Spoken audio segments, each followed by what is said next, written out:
Buenos días, Héctor. Un cordial saludo a todos los compañeros de la mesa de trabajo, al Master Control y a los oyentes de Halcón Radio. Un gusto estar con ustedes en la mañana de hoy.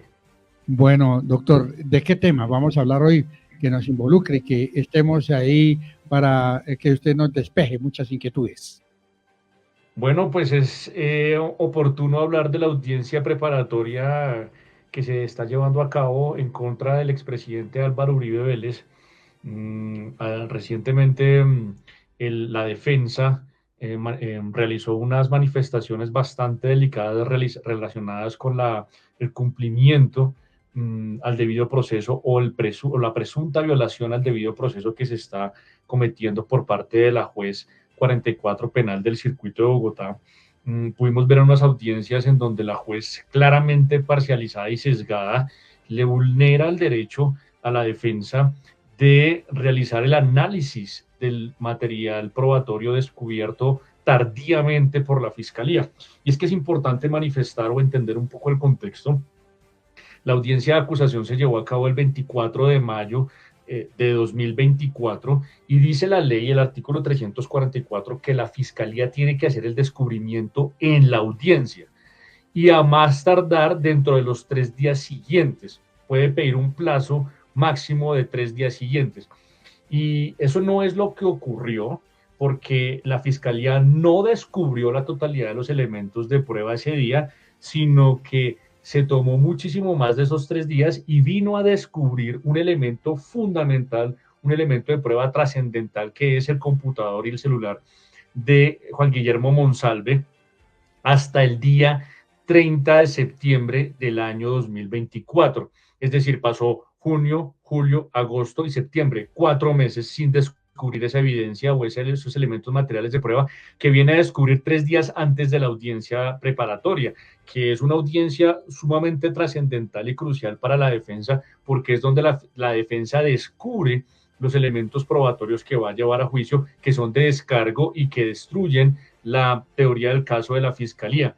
Entonces, la Fiscalía descubre tardíamente un elemento trascendental que tiene unas características tecnológicas que deben ser analizadas, sobre todo con la cadena de custodia y con lo que dice el elemento de prueba, porque es necesario que la defensa conozca lo que aparece allí en ese computador, que también le pueda servir a la defensa para exculparla o para destruir la teoría del caso de la Fiscalía. Y resulta que llegan a la audiencia del 3 de octubre y la juez abusivamente, tengo que decirlo, y no hay otra manifestación, le cercena ese derecho a la defensa y le dice, no, usted no tiene derecho a analizar eso.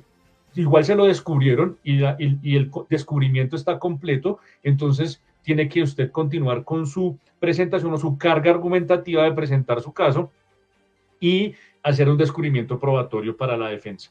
Entonces, la defensa no tiene todas las herramientas para hacer ese descubrimiento y por lo tanto renuncia el abogado Granados a decir, yo no voy a descubrir, se retiran de la audiencia el expresidente Álvaro Uribe y el abogado Granados y entra en una dialéctica, la fiscalía hace la presentación, hace la enunciación de las pruebas que va a llevar a juicio y posterior a ello entra una retórica, una dialéctica, una discusión bastante técnica relacionada con esa validez y ese debido proceso de lo que está haciendo la juez. Dicho sea de paso, la juez actúa de forma arbitraria. Es que la juez es un tercero imparcial, la juez no es parte.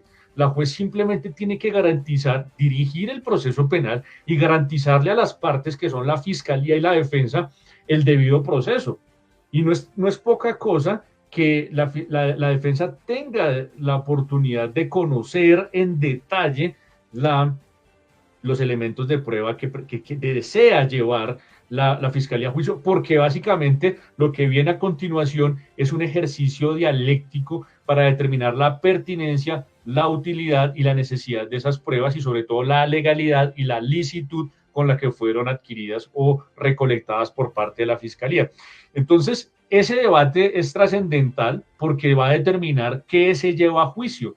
Y si no se hace en debida forma, pues se está violando el derecho al debido proceso y el derecho a la igualdad de armas. Porque fíjese que la Fiscalía tiene el poder del Estado para investigar y la defensa simplemente es un ciudadano que no tiene el mismo poder económico para recolectar toda esa evidencia y obviamente tiene que hacer un esfuerzo también de investigación que tiene que equiparar el de la Fiscalía, del poder de la Fiscalía. Estamos hablando de una entidad que tiene más de 30.000 funcionarios, que tiene todo un poder investigativo de policía judicial, de acceso a una cantidad de información, de bases de datos, y que la defensa no. Entonces, es muy importante ese debate y es muy claro para mí como abogado que le asiste razón al abogado Jaime Granados, y la posición del expresidente Álvaro Uribe Vélez también está justificada, y no puede permitirse que un juez de la República se comporte de esa manera, porque evidentemente está tomando partido.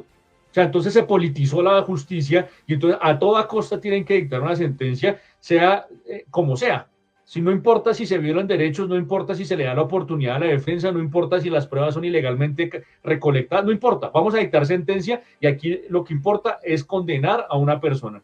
Y eso es lo que algunos jueces acostumbran a hacer, y yo pensé que era a mí lo único que me ocurría. Cuando yo iba a juicio y me encontraba con estas situaciones que claramente hemos atacado en muchos escenarios, yo decía, pero ¿por qué los jueces se comportan de esa manera? Y hoy me veo reflejado en esa situación. He tenido que enfrentar situaciones iguales a las que ha tenido que enfrentar el presidente Uribe, y veo con mucha desagrado y tristeza el comportamiento de los jueces penales en Colombia y los jueces en general, que tratan de tomar partido y decidir rápido sin importar las formas, sin importar las sustancias, sin importar los derechos de las personas que están siendo juzgadas. Ese es el tema que tengo para tratar hoy, y me gustaría conocer la opinión de los compañeros de la mesa. ¿Qué tienen que decir al respecto? A ver, vamos a hacerlo como rueda de prensa, está muy interesante el tema. Vamos a que pregunte el director de Iniciativa Ciudadana Radio, don Eduardo Cáceres, y luego se prepara don Jorge Correa. Perfecto.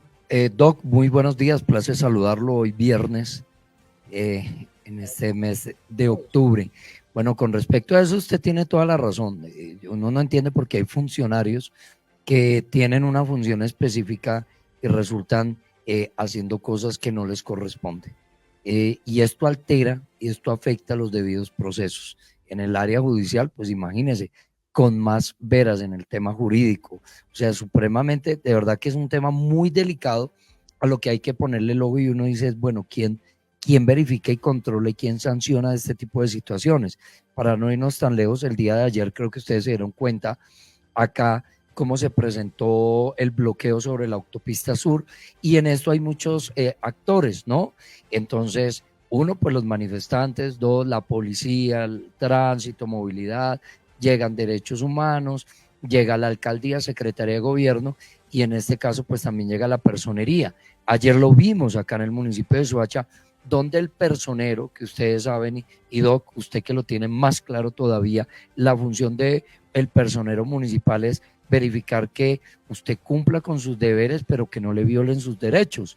Esa es la misión del personero municipal, verificar eso y buscar desde las altas fuentes, venga, al diálogo, a la concertación, a la solución de los problemas, sobre todo con el ojo hacia la comunidad. Y ayer vimos al personero acá que parecía más bien un candidato político y apoyando y peleando, o sea, en una mala actitud con los manifestantes y defendiendo temas de alcaldía, cosas que no les corresponde. Defiendo ese argumento que dice el doctor Sáenz. A mí me parece que los funcionarios, si tienen, valga la redundancia, una función específica, tienen que acatarla, y en este caso, pues con menos, se tienen que estar metiendo lo que no les corresponde. Y viene la pregunta ya para cerrar, es, bueno, ¿y quién controla eso? Ellos participan, influyen sobre este tipo de procedimientos, y quién controla toda esta situación, pues para que no aprovechen esta influencia, ¿no? Bueno, pues es que el artículo 5 de la ley 906 de 2004 prescribe el principio de la imparcialidad. Y es que en el ejercicio de las funciones del juez de control de garantías, preclusión, juzgamiento, los jueces se orientan por el imperativo de establecer con objetividad la verdad y la justicia. Y eso que dice Eduardo es muy importante, porque en una actuación judicial o jurídica se tiene un rol.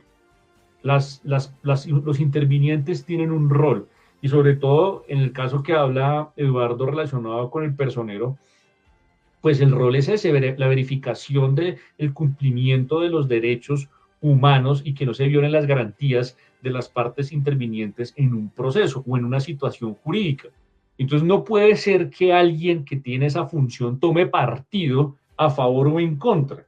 No puede ser, es inaudito, porque entonces estamos hablando de un autoritarismo, de una violación del debido proceso que es inadmisible desde todo punto de vista. Y esto sí es clarísimo, que ojalá los funcionarios que nos estén escuchando, les rogamos que tengan imparcialidad y que entiendan el rol que tienen. Tienen que permitirle a las partes intervinientes la igualdad de acceso a las manifestaciones y a las intervenciones y el tiempo para prepararse, porque no puede ser que porque considere a alguien que debe ser juzgado en contra o que debe ser condenado, entonces desde ya se le viola el derecho fundamental a ser considerado inocente, a ser tratado de forma como si fuera, como es inocente. Durante el proceso penal, las personas, los acusados son inocentes. Decía un profesor de Derecho Penal que los penalistas solamente defienden inocentes, ¿sí? Solamente se defienden inocentes. ¿Por qué? Porque es que está la presunción de inocencia. Y mientras un juez no condene y no determine que esa persona es responsable de la comisión de un delito, esa persona sigue siendo inocente y por lo tanto no es un delincuente. Y aquí hemos rechazado con vehemencia las manifestaciones de otros colegas de otros medios de comunicación que cuando abordan una noticia, que capturan a una persona, dicen capturaron 5 delincuentes. Eso está mal dicho. No son delincuentes porque no han sido condenados por un juez. Lo mismo ocurre con el juicio de Álvaro Uribe Vélez. No es un delincuente. Así no le guste escuchar esto a otras personas, Álvaro Uribe es inocente.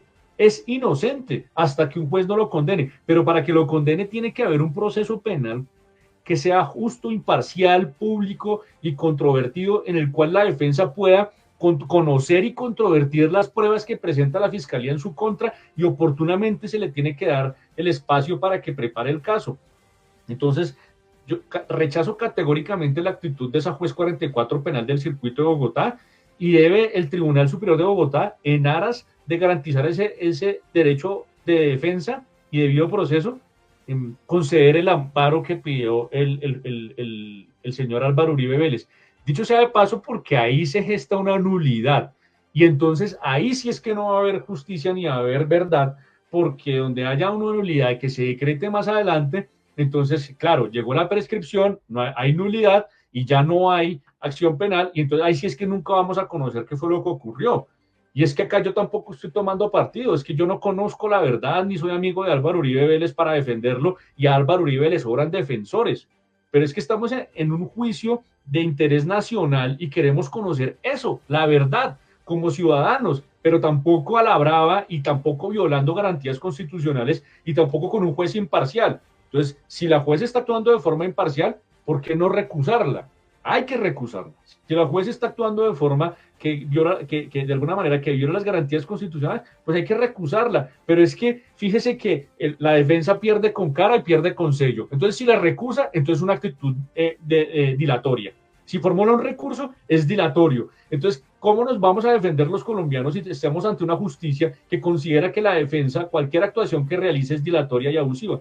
Entonces, mi rechazo contundente a ese tipo de actitudes parcializadas, subjetivas, de cualquier funcionario, llámese como se llame, Ministerio Público, Justicia, Personería, Alcaldía, no puede haber parcialidad en un funcionario porque están allí o fueron nombrados allí para cumplir la ley y la Constitución. Don Jorge Aníbal, ¿tiene inquietud? Sí, señor. Doctor, muy buenos días. Buenos días para Cristian, buenos días para don Eduardo, que está hoy con la camiseta de la selección. Este ha sido un proceso bastante mediático, bastante trascendental para Colombia, porque desde el proceso 8000 no se había visto involucrado un expresidente en un tema jurídico tan delicado. Y en el tema de la falta de imparcialidad de la juez, esto no puede llevar a una nulidad total del proceso, de que se quede oculta la mayoría de la verdad de lo que realmente haya ocurrido, de lo que se ha venido investigando.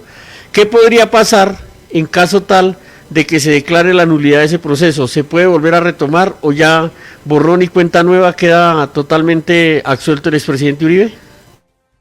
Es una excelente pregunta. Una vez el problema de fondo aquí y tal vez por la cual la jueza está tomando esa actitud tan controversial es que tiene en contra el tiempo de la prescripción de la acción penal. Y eso es una forma de extinguir la acción penal, la prescripción. Y eso tiene un efecto de cosa juzgada. Y una vez acaezca esa fecha, una vez los términos se cumplan, que dan por la prescripción del delito, entonces se extingue esa acción penal y la fiscalía inmediatamente tiene que hacerlo conocer al juez y hacer una solicitud de absolución. Entonces, todo ese circo que hicieron, pues termina con esa manifestación, va a terminar con esa manifestación de la fiscalía, si es que eso llega a suceder. Por eso la juez quiere ya dictar sentencia, sea condenatoria o absolutoria, quiere dictar sentencia ya, quitarse ese problema encima. Pero según la actitud que vemos de la juez, va a ir dirigida a condenar a Álvaro Uribe Vélez y esperar que sea el Tribunal Superior de Bogotá quien resuelva si confirma o digamos que anula esa decisión o la revoca. No la anula, sino la revoca.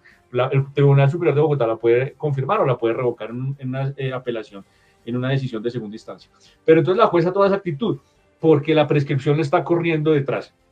Pero eso quiere decir que si hay una nulidad, pues supongamos que hay sentencia, para responder la pregunta de Jorge, supongamos que llegara una sentencia de primera instancia. Entonces eso va a ser un motivo de una causal de apelación para que revoquen la decisión. Y la decisión del tribunal puede ser, sí, declaro una causal de nulidad y que llegue otra vez a la audiencia preparatoria para que se practique o se cumpla el debido proceso. Y eso va a ser más triste aún todavía para la nación colombiana, porque entonces los errores judiciales y los errores que cometa la fiscalía, pues claramente van a ser un obstáculo para que los colombianos conozcamos la verdad. Y entonces, ¿qué pierde la jurisdicción? ¿Qué pierde la justicia concediéndole 8 días más a la defensa para que conozca eso? ¿Qué pierde? Nada. Lo que está haciendo es evitar que a futuro se genere una nulidad o una situación que haga que todo lo que se haya practicado sea inválido. Entonces, la juez de forma torpe, caprichosa, abusiva, está, en lugar de hacer más, está haciendo menos y está llevándonos a una situación de completa incertidumbre y de injusticia y de, podría decirse, porque pues todavía eso está en entredicho, todavía eso está en averiguación, está en investigación, de impunidad. Porque si bien es cierto, Álvaro Uribe tiene una presunción de inocencia, pues pareciera que la fiscalía tiene unos medios de prueba, unas pruebas que podrían destruir esa presunción de inocencia y lograr demostrar que Álvaro Uribe es culpable. Y lo que queremos en Colombia es conocer que haya justicia, conocer la verdad. Y la justicia y la fiscalía han sido los más torpes y los más equivocados en llevar ese proceso. Bueno, Cristian, me imagino usted que conoce mucho esto, debe estar inquieto.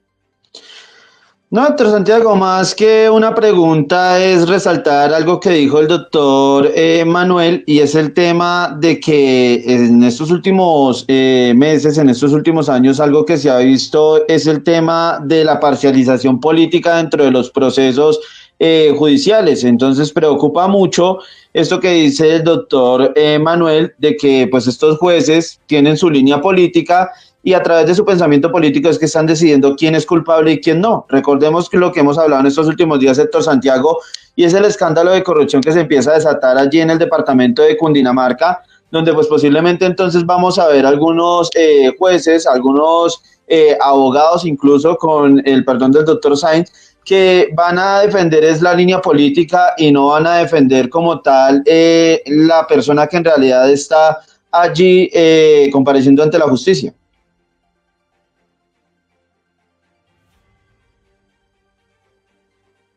Bueno, pues mis queridos compañeros de mesa de trabajo, ese era el tema que les traía para hoy. Estaremos muy pendientes, seguiremos muy de cerca ese juicio y les traeremos las actualidades jurídicas que allí se emerjan. Les agradecemos entonces el espacio, un feliz día para todos, feliz fin de semana, nos escuchamos el lunes.